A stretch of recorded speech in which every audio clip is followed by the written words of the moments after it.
behalf of the City of New York, I want to respond to the Centers for Disease Control warning that was issued yesterday. And I want to commend the CDC for acknowledging the reality and saying very clearly that it's not a question of if, but when the coronavirus affects the United States in a much more profound manner. I welcome that acknowledgement by the CDC and the federal government. I will say very plainly that on January 24th, with my colleagues, I made the same exact statement about the City of New York. So it has been clear for weeks now that it was not a question of if, but when.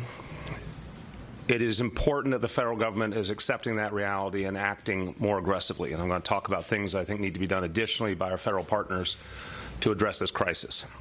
Can you just say, what is that flexibility? What don't you have now? What do you need to do that?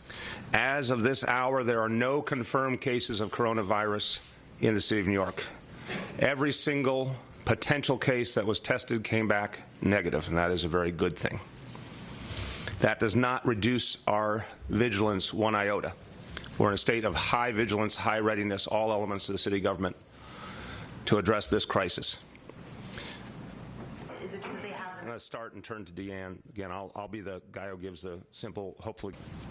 Right now, we have 1,200 hospital beds that we can make available immediately for any individual who is in the testing process or who tests positive or needs isolation in a hospital setting.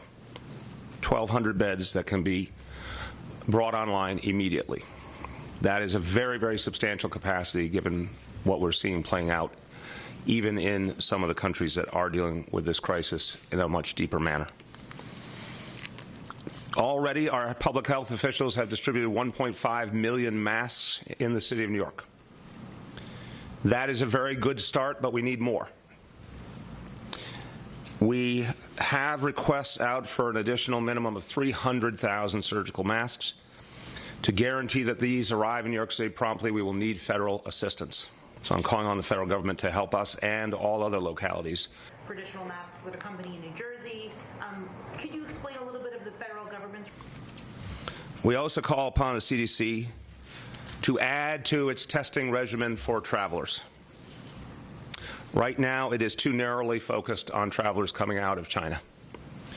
We think that has to be expanded to any traveler coming from a country that's seen a major surge in cases.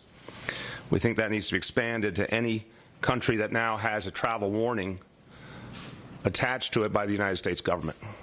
So I am urging the CDC and the federal government to add the testing protocol upon entry for visitors from Hong Kong, Iran, Italy, Japan, Singapore, South Korea, Taiwan, and Thailand.